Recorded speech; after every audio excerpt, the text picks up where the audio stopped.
For today's video, nagbabalik ulit si Bear TV mga Lodi. Ayan, firewatch muna ako. Kinating muna yung bulkhead namin kasi pipi yan mga Lodi. Ayan tignan nyo, butas na.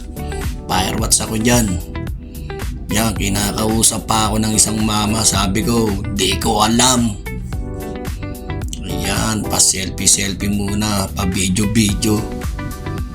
Ayan At meron ditong Indiano, nagpapabideo pa rin sabay approve Oy, tamo. Yan, main engine namin mga Lodi. Maliit lang ng barko lang namin, bunker lang kasi yan mga Lodi. Yan, nag-uumpisa na lahat sa baba sa main engine pinakating na ang bakal dyan sa may C-chest namin patungo dyan ayun ang C-chest namin mga Lodi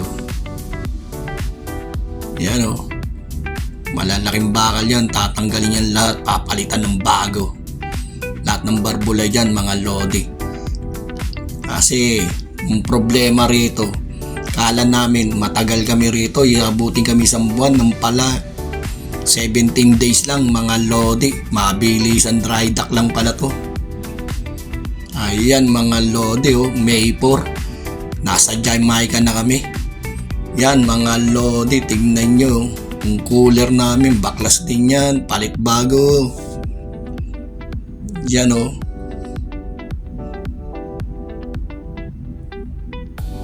yan ang mga marking, susunod pa yan sa freshwater namin yan.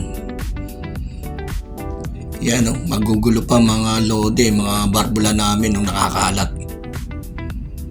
Yan sa generator namin binaklas din yan mga Lodi, Caterpillar yan. Ay segundo namin ito yung parwatch ba. Ayan, nagpakyut na naman. Yan, kausap niya si fireman Ayan mga Lodi, tingnan nyo. Okay, thank you for watching. Sana maibigan nyo uli mga Lodi. Tangkilikin nyo, like and share na lang po. Subscribe na rin po kayo mga Lodi. Patry na po yan. Maraming salamat. Sumatangkilik ng aking video. Maraming salamat po sa inyo.